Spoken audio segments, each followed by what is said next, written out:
మీరు కానీ నా వీడియో ఫస్ట్ టైం ఓపెన్ చేసినట్టయితే నా పేరు Santoshi and welcome to my channel. ఈ వీడియోలో నా రొటీన్ డైలీ వర్క్స్ అన్నీ కూడా అంటే మార్నింగ్ టు ఈవినింగ్ నేను ఏం వర్క్స్ చేస్తాను, నా డైలీ రొటీన్ ఎలా ఉంటుంది అనేది చూపిస్తాను. జూన్ మంత్ అయితే స్టార్ట్ అయిపోయింది, వర్షాకాలం వచ్చేసింది. నాకైతే ఈ ఇయర్ ఎండాకాలం ఎక్కువ రోజులు లేనట్టు అనిపించింది. అంటే ఎండలు కొంచెం తక్కువగా అనిపించింది అనమాట. వర్షాకాలం అప్పుడే స్టార్ట్ అయిపోయిందా అన్నట్టుంది. కానీ వర్షాకాలం చాలా బాగుంటుంది. బయటికి వెళ్ళే వర్క్స్ ఉన్నప్పుడే చాలా ఇరిటేటింగ్గా ఉంటుంది ఈ వర్షంలో వెళ్ళాలి అంటే. నేనైతే ఫస్ట్ మార్నింగ్ లేచిన వెంటనే వంటగది ఫ్లోర్ అంతా కూడా క్లీన్ చేసేస్తాను. మోస్ట్లీ ఈవినింగ్ టైమే క్లీన్ చేసుకుంటాను, కానీ ఒక్కొక్కసారి అవ్వదు. బాగా టైర్డ్ అయిపోయినప్పుడు అయితే క్లీన్ చేయడానికి కొంచెం ఓపిక ఉండదన్నమాట. అందుకనే ఇంకా మార్నింగ్ లేచిన వెంటనే ఫ్లోర్ క్లీన్ చేసేస్తే వంట చేసుకోవడానికి కొంచెం ఈజీగా ఉంటుంది, మనకి సామాన్లు అవి అడ్డుగా ఉండవు. నేనైతే మార్నింగ్ లేవగానే రైస్ అయితే పెట్టేస్తాను, ఎందుకంటే కుక్ అవ్వడానికి at least half an hour time పడుతుంది. ఈలోపు ఏదైనా వెజిటేబుల్ అనేది నేను కట్ చేసుకొని ప్రిపేర్ చేసుకోవడానికి రెడీగా పెట్టేసుకుంటాను అనమాట. మోస్ట్లీ నేను వెజిటేబుల్స్ ఈవినింగే కట్ చేసుకొని ఫ్రిడ్జ్లో పెట్టుకుంటాను. మార్నింగ్ లేవగానే నాకు కుక్ చేసుకోవడానికి ఈజీగా ఉంటుంది. కానీ ఒక్కోసారి ఈవినింగ్ నాకు కట్ చేసుకోవడానికి అసలు టైం ఉండదు అండ్ కొంచెం టైర్డ్ అయిపోతాను అనమాట. అలాంటప్పుడు ఇంకా మార్నింగే ప్రిపేర్ చేసుకుందామని చెప్పేసి అనుకుంటాను. ఇంకా మార్నింగే ఇలాంటి మసాలా కర్రీస్, కొంచెం ఎక్కువ ప్రాసెస్ ఉన్న కర్రీస్ ప్రిపేర్ చేయాలి అంటే కాస్త లేట్ అవుతుంది నాకు. డైలీ మార్నింగ్ 5:30 ఆర్ 6కి నా డే స్టార్ట్ చేస్తాను. ఒక్కోసారి 6 అయిపోతుంది, కానీ 1 to 1.5 అవర్లో నేను బ్రేక్ఫాస్ట్ అండ్ నా లంచ్ బాక్స్ కూడా ప్రిపేర్ చేసుకుంటానమాట. ఎర్లీ మార్నింగ్ నా బాక్స్ ప్రిపేర్ అయినంత వరకు కూడా చాలా హడావిడిగా అయితే ఉంటుంది.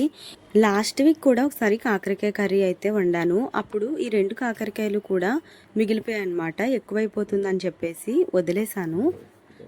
ఈ 2 ఉన్నాయి కదా, ఇంకో హాఫ్ కేజీ తెచ్చుకుంటే సరిపోతుంది అని చెప్పి ఇంకొక హాఫ్ కేజీ తీసుకొస్తే ఇవైతే బూజు పట్టేసి పాడైపోయాయి.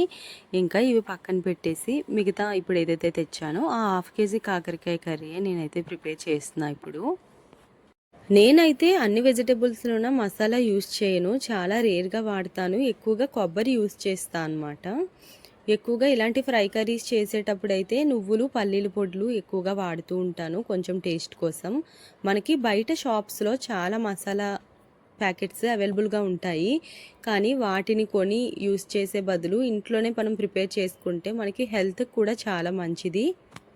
As a lower middle class ఫ్యామిలీస్గా మనము అన్ని హెల్తీ హ్యాబిట్స్ పాటించేయాలి అంటే మనకు కూడా అవ్వకపోవచ్చు, ఎందుకంటే మనకున్న ఫైనాన్షియల్ క్రైసిస్ అలాంటివి.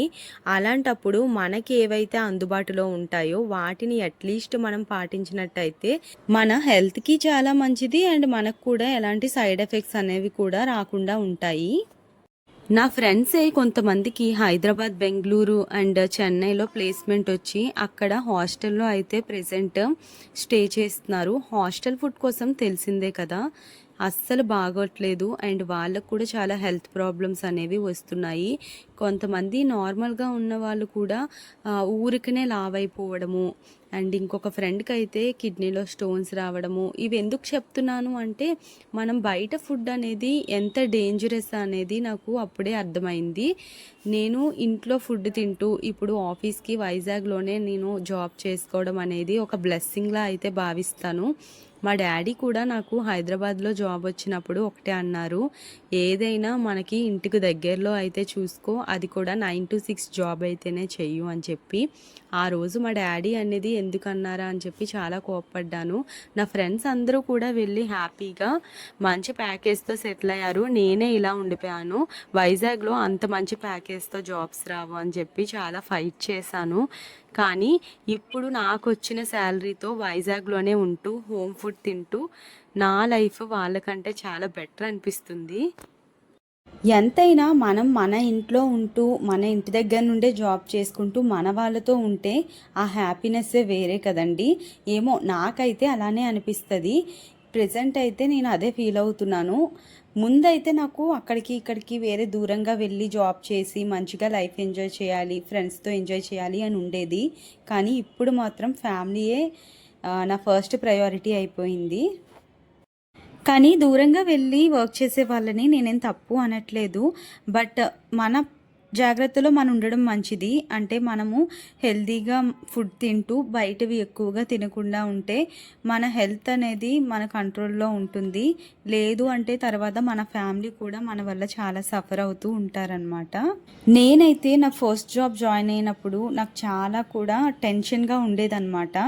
వన్స్ మనము చదువుకున్నంత వరకు ఒకలా ఉంటుంది పరిస్థితులు. మనం కొత్తగా వేరే చోటికి కొత్త మనుషులతో పనిచేయడానికి వర్క్ ప్లేస్కి వెళ్ళేటప్పుడు చాలా మారిపోతాయన్నమాట. మనం అనుకున్నట్టుగా ఉండకపోవచ్చు. నేనైతే ఫస్ట్ డే చాలా చాలా టెన్షన్ పడ్డాను, ఎలా ఉంటుందో ఏంటో అని చెప్పేసి. కానీ నేను నా జాబ్ స్టార్ట్ చేసింది అయితే 2019 అక్టోబర్ 1న నేను నా జాబ్లో అయితే జాయిన్ అయ్యాను. నేను జాయిన్ అయినప్పుడు నాకు అసలు ఏమీ రాదు. ఎందుకంటే మనం చదువుకున్నప్పుడు అంత ప్రాక్టికల్ ఎక్స్పీరియన్స్ అనేది ఉండదు. నాకు సిస్టమ్ ఆన్ చేయడం కూడా ఈవెన్ వచ్చేది కాదు. నా ఆఫీస్లో ఒక సార్ ఉండేవాళ్ళు, మేనేజర్. ఆయనేమో నా వర్క్ చూసి అసలు నువ్వు ఎప్పుడైనా సిస్టమ్ ఆన్ చేసావా, నీకు ఎక్సెల్ అంటే ఏంటో తెలుసా అని చెప్పి అడిగారు. నాకు చాలా బాధేసింది. అసలు ఏంటి, నాకు అసలు ఏమీ రాదా అని చెప్పేసి అనుకున్నాను. ఆ నెక్స్ట్ డే అక్టోబర్ 2 ఆ రోజైతే పబ్లిక్ హాలిడే కదా.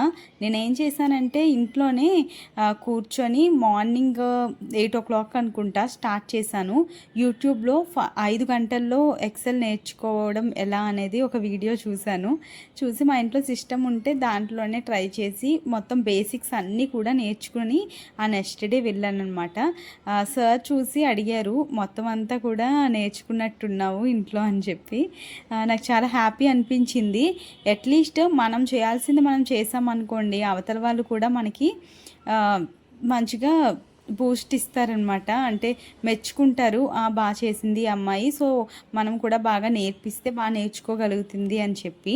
ఇది నా ఎక్స్పీరియన్సే కాదండి, కొత్తగా ఫ్రెషర్స్ ఎవరైనా ఆఫీస్లో జాయిన్ అయిన వాళ్ళకి ఇలానే ఉంటుంది. ఎందుకంటే మనం కొత్తగా ఆఫీస్లో జాయిన్ అయినప్పుడు ఏంటంటే కొన్ని డేస్ మనకి నేర్పిస్తారు వర్క్ అనేది.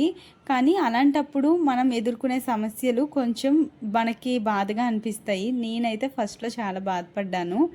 చెప్పాను కదా ఆల్రెడీ, మసాలా కర్రీస్ పెట్టుకుంటే మార్నింగ్ లేట్ అయిపోతుందని. నాకు ఇక్కడ అదే జరుగుతుంది. ఇంకా నేనేం చేశానంటే ఒక పక్క ఉల్లిపాయలు కూడా ఫ్రై చేసేసుకుంటున్నాను. ఇంకా కాకరకాయలు వేగిన వెంటనే ఉల్లిపాయల్లో కాకరకాయలు వేసేసి కర్రీ ప్రిపేర్ చేసేయడానికి ఈజీగా ఉంటుందని చెప్పేసి ఇంకా వేరే కళాయి అయితే పెట్టేసుకున్నాను అనమాట. ఇప్పుడు ఆ ఉల్లిపాయలు ఈ ప్యాన్లో ట్రాన్స్ఫర్ చేసేస్తాను.